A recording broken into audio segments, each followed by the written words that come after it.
에자키 교수님과 슈투케 변호사님의 공조로 Virtual Competition이라는 책이 나왔는데 거기서 소위 로봇 카르텔 논의를 촉발시켰고 한 1년간 모든 경쟁법 학회, 경쟁법 관련된 컨퍼런스에서 이런 편이 하나 있었습니다. 그런데 대체로 그때 얘기는 들어보면 되게 신박한데 이론적으로는 이거 뭐 약간 공상과학 같다라는 거였고요. 실제 케이스는 뭐 굳이 끄집어낸 게 아까 전에 그 탑핑스 케이스와 같은 포스터, 그 당시에는 실제로 그 담합을 하는데 알고리즘을 그냥 툴로 이용한 그 정도였습니다. 그런데 어느덧 8년이 지났습니다. 그래서 이제 이렇게 8년이 지난 이제 현재 무엇이 바뀌었고 이제는 우리가 이거에 대해서 다시 생각해 볼 수 있는 기회가 온 것 같고요. 어떤 것을 우리가 그동안 배웠고 어떻게 시장이 변하고 있고 실제 어떻게 사건화되고 있는 건지에 대해서 페이턴 교수님의 이제 키노트를 통해서 이제 기본적인 어떻게 보면 그런 백그라운드는 다 들으실 것 같고요. 이제부터 거기에 기반해서 조금 더 자세하게 들어가 보도록 하겠습니다. 그래서 제가 먼저 우리 옆에 계시는 문재훈 국장님께 우리나라 관련된 그거를 좀 듣고 싶은데요. 작년에 이제 AI와 경쟁에 대해서 국제거래위원회가 이제 보고서를 내실 때 사실 이런 카르텔이나 이제 가격 알고리즘 간의 동조 초점은 아니었거든요. 근데 이제 이 이슈가 공정거래위원회 입장에서 다시 조금 뭔가 좀 주요한 정책이나 중요한 그런 항목이 되었는지 아니면 여전히 조금 부차적인 그런 이슈인지 이제 새로운 정보화에서 알고리즘의 담합이나 그런 동조적 행위에 대해서 어떤 식의 이제 뭔가 집행 순위라든지 그런 강조점을 두실지 이렇게 좀 여쭙고 싶습니다. 예, 말씀드릴 수 있는 기회를 주셔서 감사합니다. 말씀하신 대로 지난해 말에 공정거래위원회에서는 생성형 인공지능과 경쟁을 제목으로 보고서를 발표한 바가 있습니다. 그 보고서에는 굉장히 광범위한 주제를 다루고 있는데 AI와 관련된 산업 분야에서 그 산업 분야의 현황과 그 분야별 시장 상황을 분석을 했고요. 그리고 또 그 AI, 생성형 AI가 발달함에 따라서 경쟁과 소비자에게 어떤 영향을 미칠지에 대해서 기업 결합이나 단독행위라든가 여러 가지 다양한 주제에 대해서 분석을 했습니다. 이렇게 광범위한 주제에 대해서 보고서를 작성을 하다 보니까 알고리즘을 이용한 가격 담합이라든가 이런 주제에 대해서 집중적으로 깊이 있는 분석을 다루지 못하는 것은 사실입니다.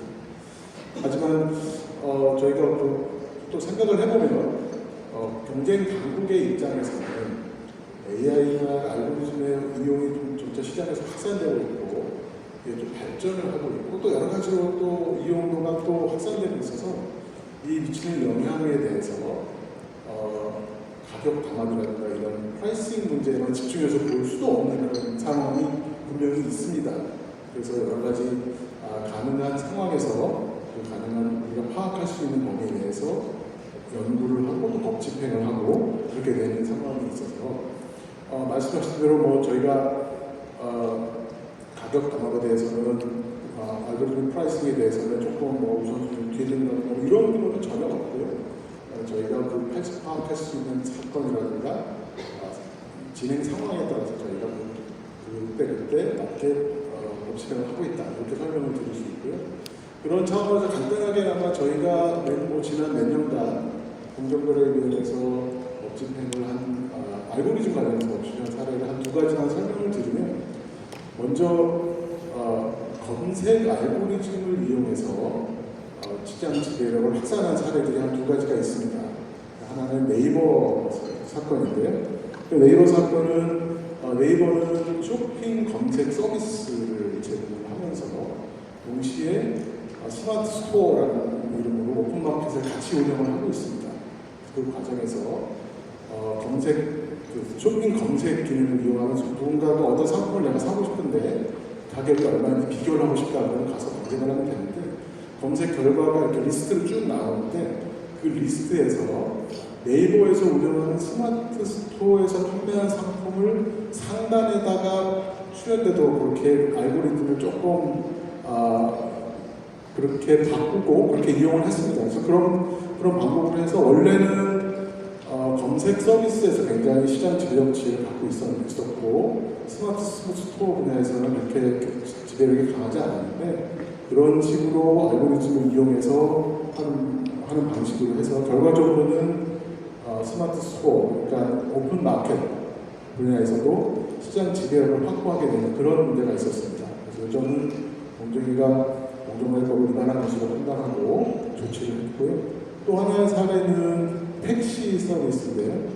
카카오 모빌리티라고 여러분도 많이 이용하실 텐데 카카오 모빌리티에서도 카카오티 앱이라는 택시 호출 서비스를 운영을 하고 동시에 카카오티 블루라고 해서 택시를 여러 가지 택시 기사들이 가입하게 해서 서비스를 제공하는 택시 가맹 서비스도 같이 하고 있습니다. 그래서 이 경우에도 카카오티 앱에서 택시를 부르면 호출하는 서비스에서 카카오티 블루에 가입한 택시 기사들이 더 유리하게 그런 알고리즘을 이용하는 방법으로 택시 호출 시장에서의 지배력을 택시 프랜차이즈 시장, 가맹 시장으로 확산한 그런 사례에 대해서도 저희가 공정거래법을 집행한 사례가 있다. 이 점을 소개해드리도록 하겠습니다. 제가 이어서 그 변환의 앤디첸 공정거래위원 부위원장님에게 질문을 하나 드리겠습니다. Andy, I'm aware that the TFTC commissioned a series of empirical studies on algorithm pricing during the past few years, which has gotten a lot of international recognition as well. Could you share some of the core insights that came out of that? And you've heard what the KPC is speaking about or considering related to algorithm pricing. What is TFTC doing in that regard? Thank you, Bill. Thank you for the floor. It's great to be back. I was here last year, and the weather is as lovely as this year, especially in comparison with Taipei. The TFTC, over the past 3 years, the TFTC has commissioned a series of empirical studies on algorithmic pricing. The initiative was driven by the white paper of competition policy in digital economy, which we issued in 2022. And according to the white paper, we recommended the TFTC to follow an issue-driven and empirically grounded approach for reviewing digital cases. So against this backdrop, that's the reason why we commissioned several research projects to researchers to better understand the current situation of algorithmic pricing practices in Taiwan. So I'm going to share 3 most recent research with all of you. The first one is on the commodity market. The researcher collected the price data from the upstream and downstream markets of soybean, flour, milk, wheat, and other commodity markets. The purpose is to find out whether the algorithmic pricing is commonly practiced in Taiwan, and if yes, whether they are conducive to price collusion. So, despite that, the researcher found out that by using Q-learning, it might facilitate collusion, and they also has discovered there are some abnormal price fluctuation in some commodity markets, such as milk and the flour market, but still they did not find any indication of price collusion through the algorithmic pricing practices. The second research shift to digital economy. We commissioned this research project to 2 economists and 1 mathematician from a local university in Taiwan. And the research result was recognized by Dr. Holmes as the best soft law study in the Asia and Oceania category this year. The researcher collected price data in 3 computer-related products and 1 daily necessity market for study and comparison. And the finding were quite nuanced. We found that the price fluctuation is quite rampant in the computer product market, but quite stable at the daily necessity product market. By daily necessity, actually is toilet paper market. So the research examined for different types of computer products. The reason for picking up the computer products is because the product are highly homogeneous and they are standardized, and especially those markets has experienced frequent price fluctuations, so that would make the data required for training machine much easier and more accessible than the other products. So based on the research, they found out that the product market, the computer product market, the price fluctuation is quite rampant. And they also show the sign that the leader follow model, that is the leading firm, each time the leading firm make the price adjustment, the rivals will follow immediately. So that might be an indication of using algorithmic pricing mechanism. But there are two caveats to this research project. The first one is that the researcher find out that the price adjustment, the frequency of the price adjustment in the markets were actually quite low. They are 2 to 3 times per day. I think that's far below the benchmark in several international studies on the same topic. So the conjecture made by the researcher is that probably in Taiwan, the computer product market supplier adopt a hybrid of algorithmic as well as non-algorithmic pricing model in the market. And in addition, the researcher also find out that unlike Amazon, the e-commerce platform in Taiwan, they did not use the what we call the buy box or the repricer tools, which make the price comparison easier. So probably that's the reason why they did not find out even though algorithmic pricing is likely, but they did not find out any collusion. The third one is the researcher explored an advanced method of detecting collusion. So the researcher used big data and machine learning to detect whether the algorithmic pricing is commonly adopted and whether they are conducive to price collusion. While they did not find any evidence showing the collusion, however, they do find that what they call the web traffic hit. It means that the topic, the term that frequently discussed in the media has a correlation with the price decision. So they suggest to the TFTC that in the future, the web traffic hit might serve as an indication of early warning of collusion. And also the finding also indicated that machine learning is more effective in detecting price collusion than regression analysis, because machine learning follow a nonlinear methodology to detect the pattern, while regression analysis is more linear. So they suggested the TFTC might spend more resources on data collection and labeling data in the future. So I think I will stop here and back to you, Yong. Just one quick clarification about the price fluctuations. The markets that the TFTC studied, were they concentrated or were they non-concentrated? And how could you just share the market structure just briefly? I think two of the research projects focus on what we call the daily necessity, the big the chunk, the bulk commodity markets, and that market is quite competitive. Yeah, but computer products depends on the types of computer products. The mainframe, the chip, they are different. I think the result is still the same. Currently, there is no sign of algorithmic pricing collusion.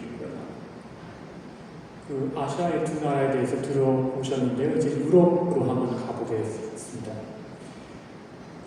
Bhaskar, question for you.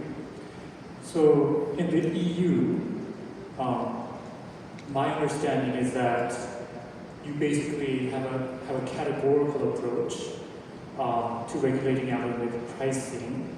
So you have, on the one hand, algorithm facilitated agreements, and then the second basket is the collective, or you might say coordinated adoption of a pricing tool. And the third basket would be independent and non-coordinated adoption of a pricing tool. And it seems that the EU tries to treat these three baskets differently. Is that correct? And what are your thoughts on that as to its effectiveness?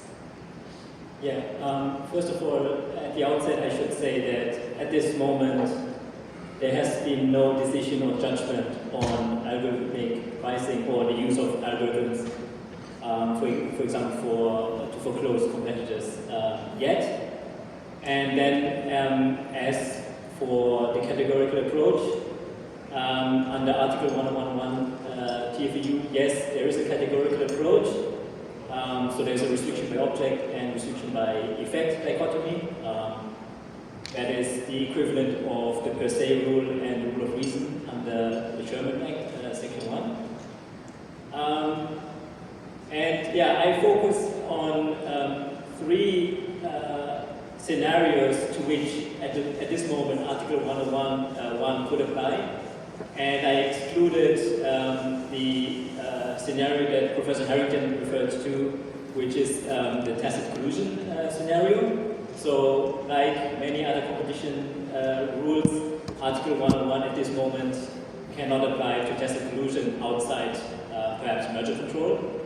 So the three scenarios that I focused on are the most obvious one, that would be the hub and spoke scenario, to which Ariel Mizrahi and Stuckey referred to as well as the second scenario. And this is perhaps the most obvious one, where the harm is most obvious. And to this scenario, there's almost no doubt that the restriction by object applies to, because there is inherent harm to competition. So there's clearly an intent by the competitors to collude, and they're using vertical agreements with a third party, the third party acting as the hub. However, these vertical agreements are merely a sham for a horizontal agreement. And under EU competition at the moment, not only is this treated as a restriction by object, but it's also treated as a hardcore restraint. And the presumption that comes with a hardcore restraint is not only is there no redeeming factor, but also the possibility of getting an exemption under Article 113, which distinguishes Article 101 from Section 1 of the Sherman Act. So even though in theory there is a possibility to get an exemption, for hardcore restraints there is a presumption that any exemption will be unsuccessful. While we don't have an actual case dealing with a hub and spoke price fixing agreement using AI, at this moment we can use the Apple eBooks case as an analogy or as a guidance for how we should treat an hub and spoke agreement under EU law. The second scenario is where a single buyer, a single firm uses a third-party algorithm, and this one is a vertical agreement, but we should say that this is not a conventional vertical agreement, given that most vertical agreements recognized under Article 101 deal with restricting intra-brand competition in order to strengthen perhaps inter-brand competition.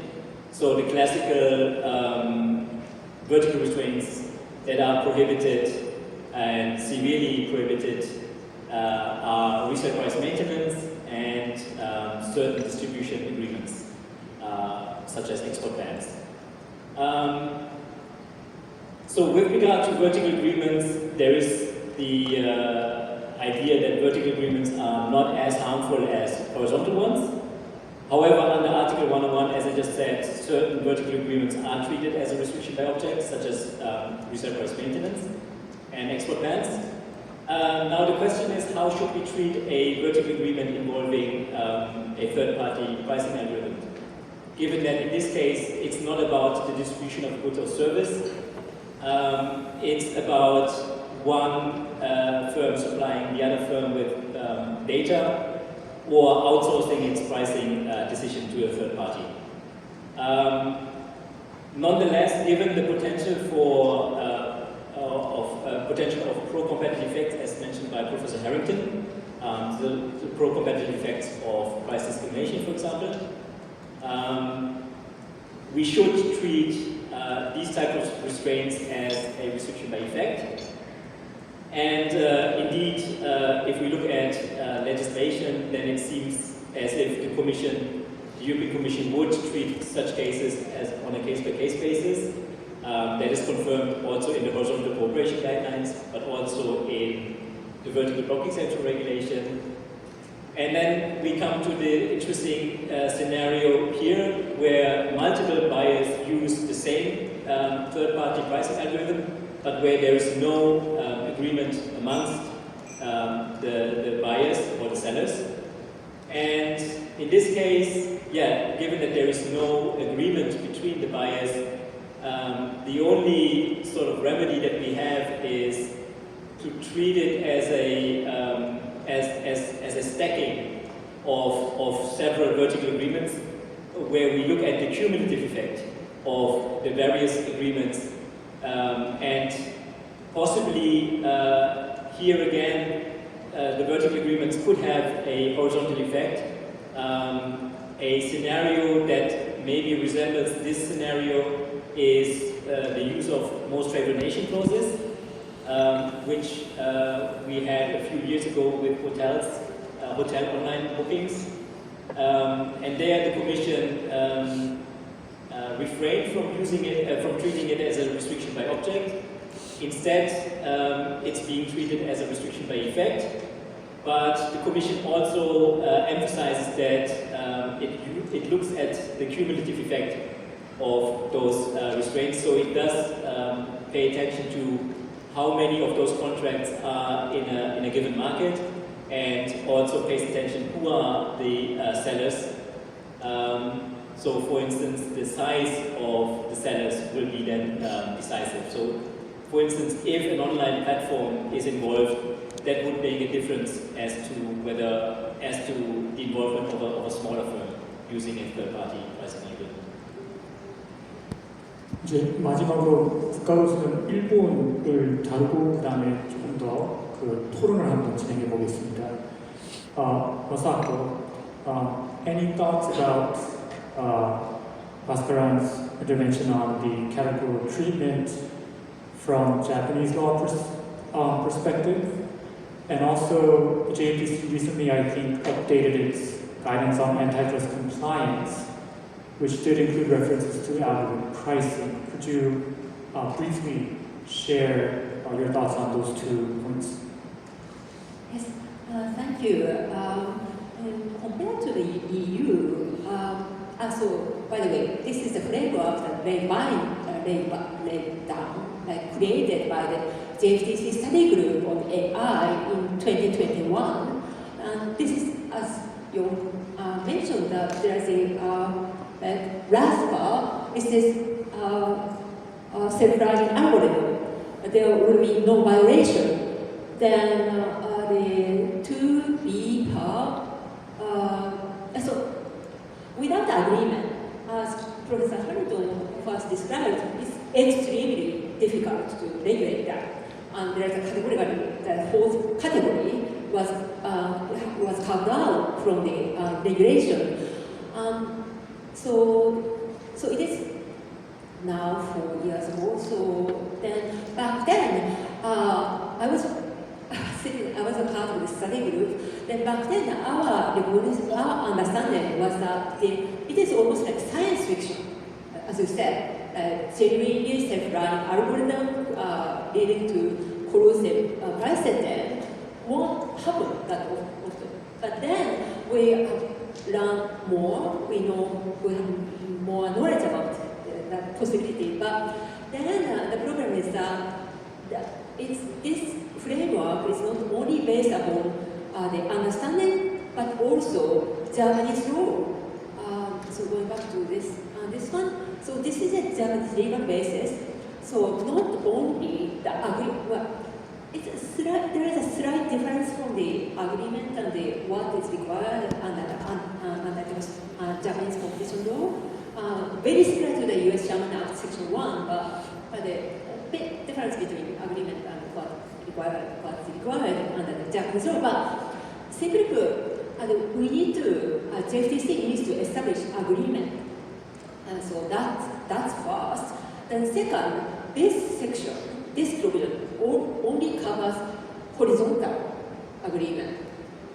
Then there's another provision that covers vertical agreement or vertical relationship, which is either private mobilization or unfair trade practices, but for which the JFTC needs agreement is not, vertical agreement is not enough. You have to establish controlling activities or some restriction over, so some like maker, manufacturers or platformers put the burden or condition. So only saying that this user is doing this company's algorithm for AI is not enough to prove. So for that reason, JFTC, Japan has been having a hard time to regulate hub and spoke cartels. So for that reason, I think it is, well,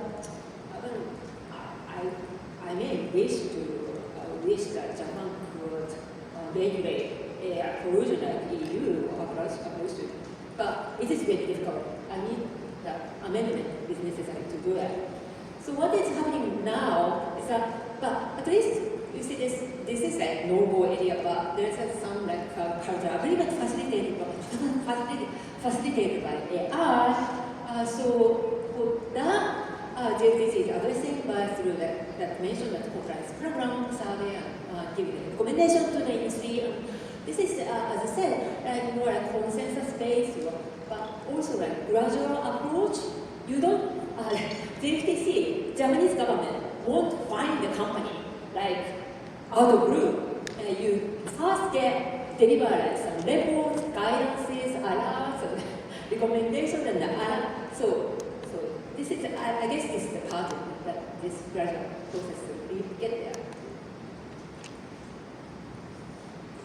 이제 뭔가 조금 더 실제적인 토론에 하기 앞서서 와쿠이 교수님께서 말씀하신 것에서 한 가지 뽑아내서 두 규제당국에 계신 두 분께 짧게 좀 여쭤보겠습니다. 2016년의 버추얼 컴피티션에 어떻게 보면 가장 눈에 띄고 화제가 되었던 포인트는 이제 와쿠이 교수님께서 말씀하시는 마지막 캐테고리에 자율적으로 가격 결정을 하는 소위 인공지능이 나타나면 공정거래법이나 전세계 경쟁법에서 요구하는 합의 요건이 무력화되고 그거를 사실 폐기해야 될지도 모른다. 이제 이런 게 굉장한 어떻게 보면 약간 충격으로 이제 이렇게 이제 얘기가 됐고, 근데 이제 저 와쿠이 교수님 말씀대로 이거는 공상과학이야 이렇게 해서 일단 넘어갔는데 이제 9년이 지난 오늘 아직도 합의 요건은 그대로 이렇게 좀 가지고 있는 게 또는 계속 그냥 견지하는 게 맞는지 아니면 이제 드디어 그 두 공조자가 얘기한 것처럼 좀 다시 생각해봐야 되는 그런 상황인지 먼저 문국장님께 짧게 좀 거기에 대해서 한번 생각을 여쭤보고 그 다음에 안디에게도 보고 있습니다. 어려운 질문을 먼저 답하라고 하셨습니다. 굉장히 어려운 질문이고요. 그리고 그게 제일 어려운 이유는 제가 볼 때는 AI나 알고리즘이 계속 발전하고 있고 또 이게 언제 어떤 식으로 얼마나 영리하게 발전할지를 사실은 지금 정확히 예측하거나 알기 어려운 상황에서 미리 선제적으로 어떤 제도를 만드는 게 상당히 어려운 일이라서 이거는 아직도 고민 중에 있고 많은 경제당국도 비슷한 생각일 것 같고 좀 장기적으로 일단 그 기본에서부터 다시 생각을 해야 되는 그런 주제가 아닐까라고 생각하고 있습니다. Andy, so remember virtual competition. Everybody after that, the talk was at the time, oh, we should do away with the agreement requirement. That's the stumbling block to regulate pricing algorithms and robot content.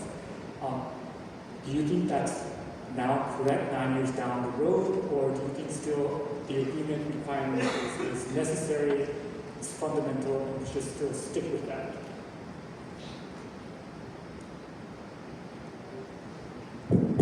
I think that this is the case of Taiwan. We are still to a probably more conventional framework for analyzing even algorithmic pricing condition. So we think the conventional antitrust framework, such as inferring agreement from indirect or circumstantial evidence, could still work in prosecuting algorithmic pricing as long as you have solid evidence. And as long as you have very consistent and clear evidentiary rule. So the TFTC has lost a number of cases at the court about the cartel case based on inference of indirect evidence, simply because the court cannot come up with a consistent evidentiary rule. Because in practice, when you are dealing with those issues regarding inferred agreement, both parties could present quite convincing evidence, and they could propose very convincing arguments for the court to accept their positions. So we need a clear standard to say which one is right. So I think at least in Taiwan, I think there's a pretty state of play right now. So building on that, Joe, I'm going to circle back to you, and thank you for patiently waiting for so long. So the question is, building on what was just mentioned from different jurisdictions. Related to this issue, do we need new laws? Do we need new evidentiary standards, or just better enforcement? Well, I think the answer to that, and we can get a sense of that from the presentations thus far, is it really depends on how algorithms are being used. And it's been noted that if the firms are just coordinating pricing algorithms as opposed to prices, that clearly falls under competition law as opposed to saying the by object defense. And so that's handled. Well, I'll make a side comment. When we go back to think about 9 years ago, what as we learned and what has been surprising, in my mind what's been surprising is the lack of cases where firms coordinate pricing algorithms. Going back to 2016, when the Ezrachi and Scoop book was produced, there was this case, as you mentioned, pursued by the DOJ and the UK Competition Authority against sellers of posters online. And that was all about coordinating pricing algorithms. To my knowledge, that's been the only case. Now, maybe it's because all these other companies learned their lessons from that case. I'm skeptical. Or it could be that we do need to engage in more enforcement there, more detection. So that's someplace, the law's in fine shape, but we have to be a little bit concerned there are cases out there we have to discover. Going on the other extreme in terms of to what extent competition law is in good shape, as already been mentioned, Misako mentioned about self-learning algorithms, that is not a violation of competition law. Competition law is built upon agreement, mutual understanding. And there is none of that if these firms independently adopted self-learning algorithms, which have learned how to prove. And we certainly know from the evidence in simulated environments that's very easy to produce. It's more common than not. It's a fairly robust phenomenon. It has not been observed in actual markets, but it's going to take a different approach to respond to that. It may not be an antitrust approach, it may be a regulatory approach to restrict pricing algorithms. So those are a challenge, but when I compare that to the challenge of tacit collusion, you take the kind of canonical case of one gas station raises its price, hoping the other one across the street infers that that's an invitation to both set a high price, and they accept that invitation by matching that price increase themselves. We know that's harmful, but it's lawful. And it's lawful because there's no remedy. There's nothing you can tell the parties that would not interfere with the competitive process. Self-learning algorithms is like that, in that there's no communication, there's no agreement, no understanding, but yet we're getting harmed. The bright side to it is that there may still be a remedy, and the remedy would be restricting the pricing algorithms. And the last point I'll just make, going back to the third-party pricing algorithms, where their things are most interesting, we probably need new laws and new evidentiary standards.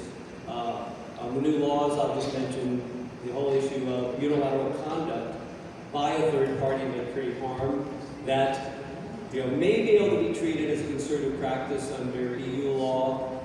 Throwing up a question, I don't think you can do much under US law. So I think new laws are needed there. I think what's really interesting is the one that came up in the discussion of,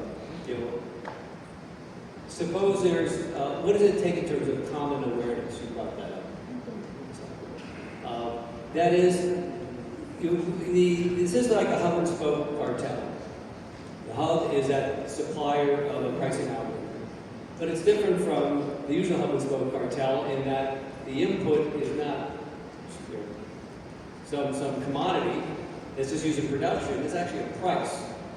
And just the fact that a single entity is providing prices to competitors is already undermining one of the most fundamental principles of competition, which is that there's independent price setting. And in fact, that's what we often, as part of making a case that there's an unlawful agreement, and you do so with circumstantial evidence, you want to establish that, for example, those prices that we observe could not be the product of independent conduct. It had to be coordinated conduct. So, for example, all firms raise prices by 50%.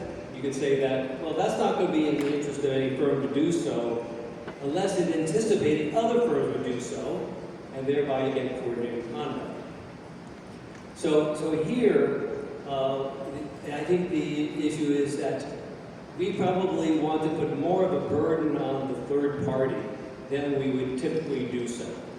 And the reason why is that the third party engaging with competitors, and nothing more, no agreement, is already undermining the independence of their price setting. And so maybe we really want to put the burden on third-party subscribing firms to convince us that the prices are not coordinated, rather than requiring plaintiffs or the competition authority to convince the courts that the prices are coordinated. Bhaskaran, I'm going to ask you to sort of comment on what Joe just said about especially the evidentiary standards and the tacit sort of collusion, and also the independent, you might say, adoption of a algorithm. I think you did explain how it would be treated under EU law. What's your point of view, or what do you think is the right evidentiary standard for such conduct? Should we move more to a per se approach, or should we remain, as you said, more to an effects-based approach?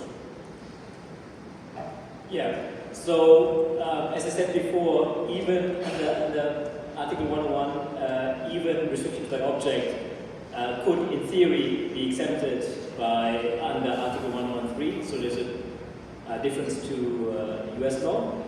Nonetheless, due to the presumptions that come with a categorization as a restriction by object, and we should be careful to categorize new restrictions as a restriction by object. And indeed, since carte bancaire, we again have more of a restrictive interpretation of the restriction by object category. And furthermore, since the Budapest Bank case, we need sufficient and consistent experience and evidence of the inherently harmful nature of a type of agreement before we can categorize it as a restriction by object.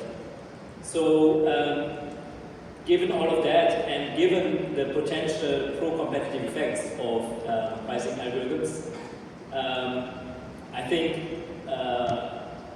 categorizing the use of pricing algorithms generally, except for the very hardcore case of a scenario, it should be treated as a restriction by effect.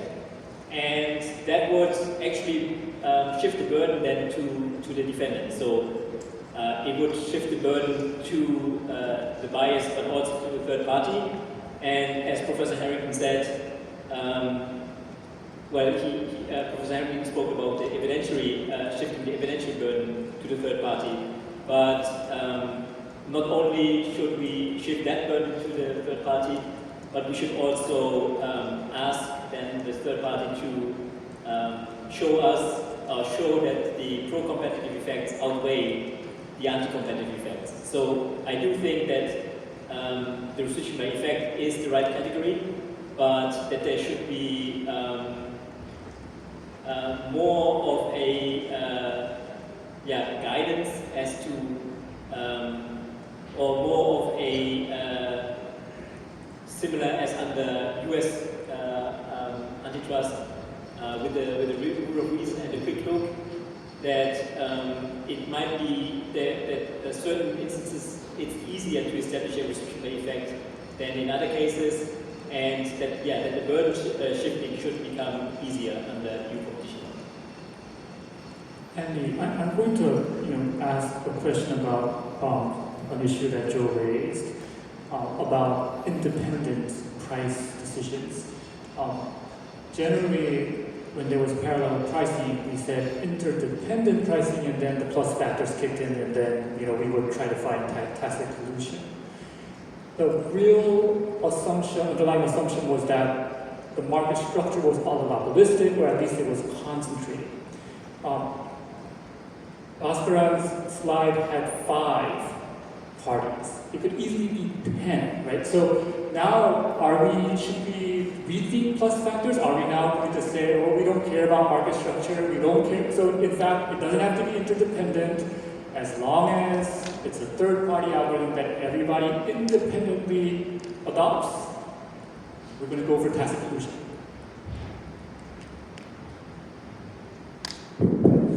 First, I would like to point out first that similar to Japan, hub and spoke collusion is out of reach of our cartel provision on our Taiwan Fair Trade Act, because the cartel collusion only limits to horizontal collusion. So if you use the hub and spoke, outsourcing the algorithm to a third party, as long as the third party is not a competitor, you cannot prosecute this kind of case. So there's a reason why we have revised the law. We have engaged in proposing a new draft to the Congress to incorporate this kind of collusion into the cartel provision. And you mentioned a very good question and also a very difficult question. How can we infer agreement from either the structural factors or behavioral factors? I think that's the debate since we have antitrust law, especially in the United States. And yes, it may serve a basis for us to start the inference, but it's not all. I will mention one case. It's other algorithmic solution, but it indicated that market structure is just a starting point. We still need to look at it into the reality of the market. So we have a self-preference. It's not a collusion. Self-preference case by Google. They placed the search on the Google map at the top of the search page. In that case, Google has a large market share, but the TFTC is still looking into other factors, whether, especially from the demand side, whether consumers are actually constrained by Google. And we found out that actually not, because the consumer still has other alternative to use other search engine or to post or to remember the hyperlink in their bookmark to avoid being logged in by Google. So in addition to market structure, we still look to other various factors or realities in order to determine whether it is really a market power. I'm going to ask a question to all of the panelists, and related to remedy. So there's been a lot of talk about liability and when to find class exclusion. As Joe pointed out, the remedies are the real problem often. And I'm going to start with you, Masako, and then maybe others can comment. So I think there's sort of a general understanding in the panel that if we can sort of draw a hub and spoke type of conduct structure, and there's a third party, then even if there's independent adoption or not, then we start thinking about, well, is this a hub and scope and class exclusion? But then, what does the third party have to do to avoid then liability, right? Because under competition law, the hub would also be liable in that case. At one point, does it say, oh, I already have 4 customers, sorry, I'm going to refuse to sell it to you? Does it have to say, oh, at a certain starting point that, okay, I'm not going to train my model anymore with your data, or from now on, I can't use your data or that data? So what does the third party have to do to avoid collusion, or what would competition law require third party to do? Innovative, interesting answer. That's my only idea. Complicated, not answering to your question answer. So the first part of my answer is that what about, you see, this prompt should be like maximize profit. That should be prohibited. The maximize profit plus buyer's welfare or consumer's welfare. So what about that? It's my Joe, do you have anything you want to add on that regarding to remedies, to what Masako just said? Yes, I didn't hear the last part of it, the acoustics weren't that good. So. more complicated, more realistic answer is that, well, it's more like a question. What was striking to me hearing your presentation is that why this one industry has almost like one price setting, and then whereas other competitors to this pricing algorithm providers in this sector. So that is whether there are no competition. So my guess is that now our current discussion is based on this price setting, fixed price setting algorithm operator provider has a lot of data, not only what competitors are doing, but also like the market structure and consumers or buyers and those are using those data. Then they are doing a very good job. Then the users go to the same company. So that is like, is that necessary to be that way? Isn't there any possibility for us to have the multiple president operators? Then if we have more than one, then there may be competition. Yes. So yeah, and I guess we have to put this into more of a regulatory solution if that doesn't naturally emerge. Now I should say here to begin with, in these markets, there's the ones that I'm familiar with, there's very few dataless companies that's actually supplying a price algorithm in a particular market. Like for example, in apartments, the RealPage has more than 80% of the market. And there's, I think that's going to be a pretty persistent feature, partly for the reason you just described about all the advantages from data. If one third party gets a lot of the data, a lot of subscribing firms, it's going to be hard for an entrant to come in and be as good as that. So I think we're going to deal with market dominance there. And so now the issue is, what do we kind of require of that firm? We could certainly start thinking about them trying to silo the data, which is what the U.S. is right now pursuing, in that saying that you cannot use non-public competitor data. So silo that. You could have them, make sure to, just have separate units in the third party actually be in charge of designing the pricing algorithm. algorithm. So in principle, you could create independent price setting within the third party. So that's something that could potentially be done. It's the question is, I mean, that's getting pretty interventionist, but that might be the route to go. I also wonder whether there's something to be done, and it goes back to on your slide about common awareness. Whether there should be some prohibition on a third party advertising who is it that's subscribing to my service. Now, in the typical type of market, you would expect to see that. You want to convince customer A to buy your product. You tell them, well, look at all these other customers who have bought it. And I have testimonials to say, they get value from it. But here, there's the concern that is providing that mutual understanding that, well, if I subscribe, I'm getting price recommendations from this third party, and I know from the third party that all my competitors are also subscribing. Might give me a level of confidence to actually implement the recommendations that I receive.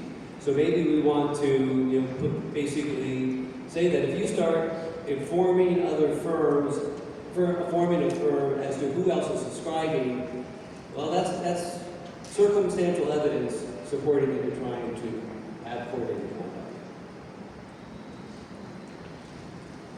예, 아까 제가 답변 드린 거 사실 좀 클리어하게 좀 말씀드리고 싶어서 그랬는데 질문 중에 어떤 합의가 계속 필요하겠느냐는 점에 대해서는 사실은 그거는 굉장히 경제법의 근본에 대한 어떤 질문이기 때문에 당장 답변드리기 어렵다 드리고 싶고, 제가 이번 토론을 준비하면서 지금 그러면 과연 현재 우리가 갖고 있는 제도 하에서 알고리즘을 이용한 가격 담합에 대해서 진행을 할 때 어떤 점이 좀 달라지고 어떤 점을 고려해야 될 것인가라는 걸 좀 생각을 해보면, 일단 저희 법에서 보면 좀 간단하게 카테고리 하면 둘 이상의 사업자가 있어야 되고, 가격 결정 경쟁 유지에 대한 합의가 있어야 되고, 또 이 경쟁 제한이 있어야 되고, 이런 요건들을 충족을 해야 되는데, 보면 이제까지는 둘 이상의 사업자라고 했을 때 우리는 이제까지 경쟁 사업자가 참여하는 경우가 대부분이었습니다.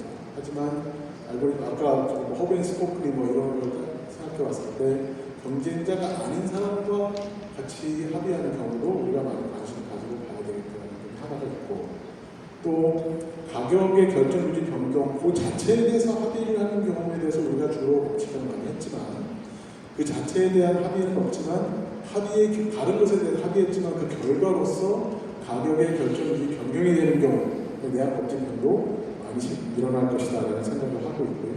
그 다음에 의사의 연락이라는 것에 대해서 여러 가지 경험 증거를 인정을 해야 되는데, 거기에 대해서도 또 알고리즘을 어떻게 중간에 변경을 했는지, 그리고 제3자, 지금 얘기하는 알고리즘 서비스를 제공하는 제3자가 자기 서비스를 홍보하거나 광고할 때 어떤 식으로 거래 상대방에게 소개했는지, 저희 서비스를 이용하면 더 비싸게 팔 수 있습니다라고 했던가, 아니면 저희 서비스를 이용하면 대부분의 서비스 비슷한 가격으로 팔게 됩니다라고 하거나, 이런 어떤 방법으로 홍보를 했는지를 파악하는 게 중요하고요.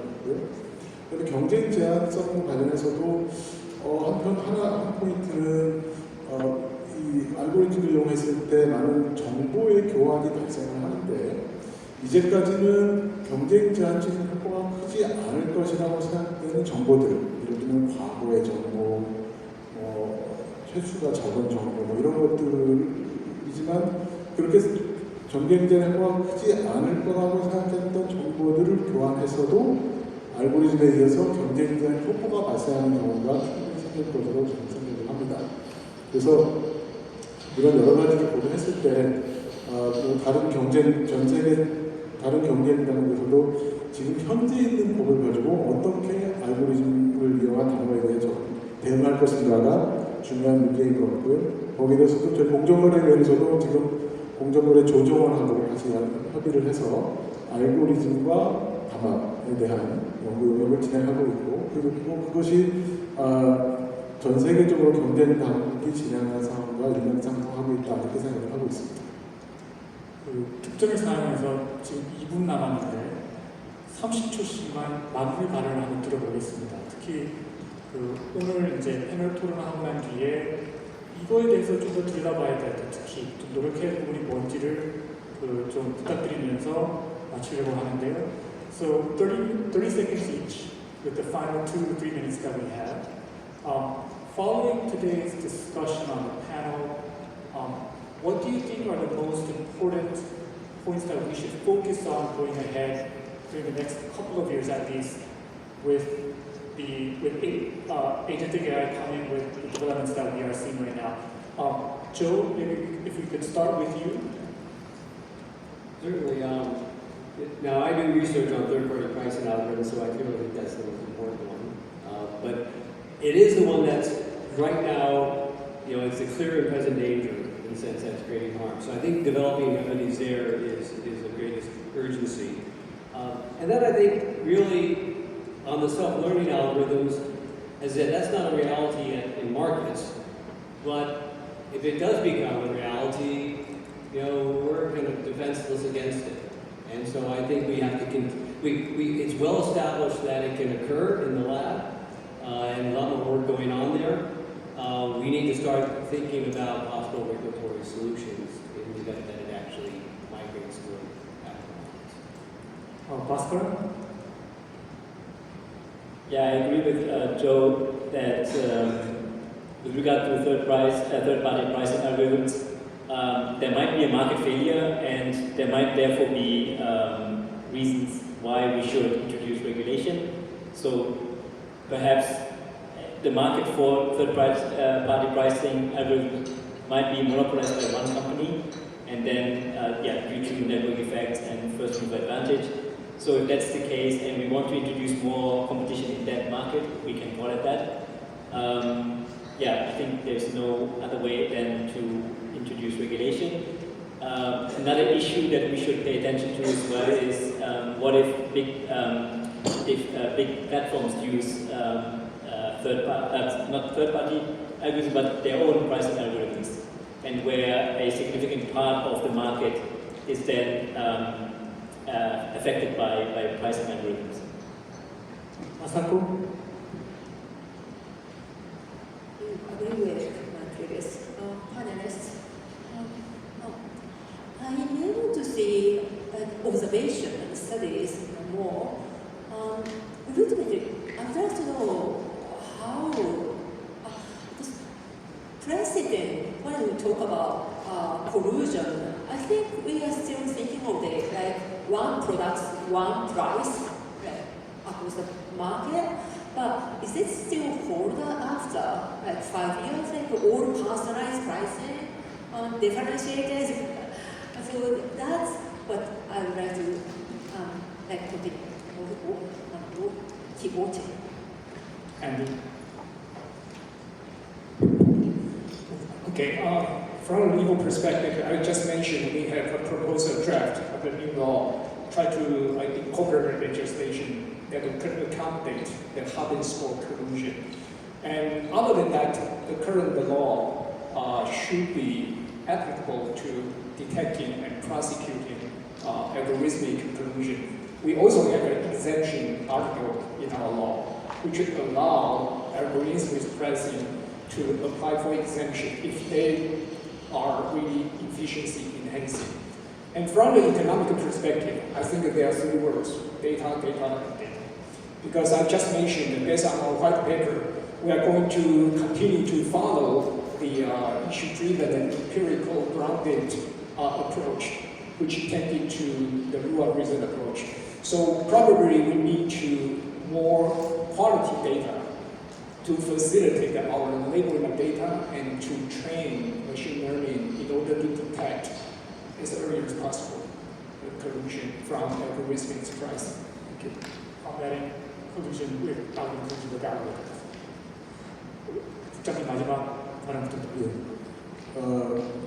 제 생각에는 알고리즘 프로세싱이나 AI나 이런 게 굉장히 빨리 발전하고 있기 때문에 경쟁 당국 입장에서는 특히 시장에서 이 AI나 알고리즘이 어떻게 활용되고 어떻게 운영되고 어떤 상황인지를 정확하게 지속적으로 모니터링하고 그 내용을 파악하는 것이 가장 중요하다고 생각합니다. 그리고 거기에 따라서 그걸 어떻게 대응할 것인지 분석하고 이런 이 노력을 계속하는 것이 가장 중요하다고 생각합니다. 그 장시간 흥미로운 토론을 이제 진행을 했는데요. 마지막으로 모든 패널리스트에게 박수로 감사의 표시하겠습니다.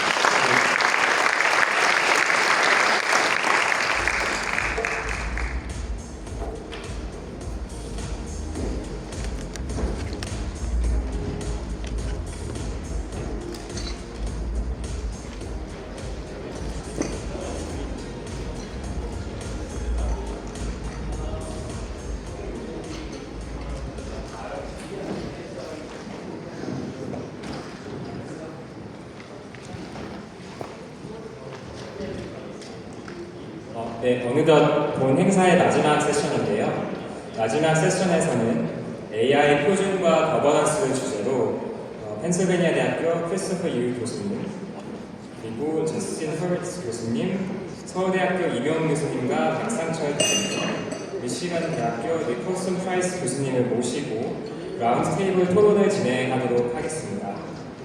모두 박수로 환영해 주시면 감사하겠습니다.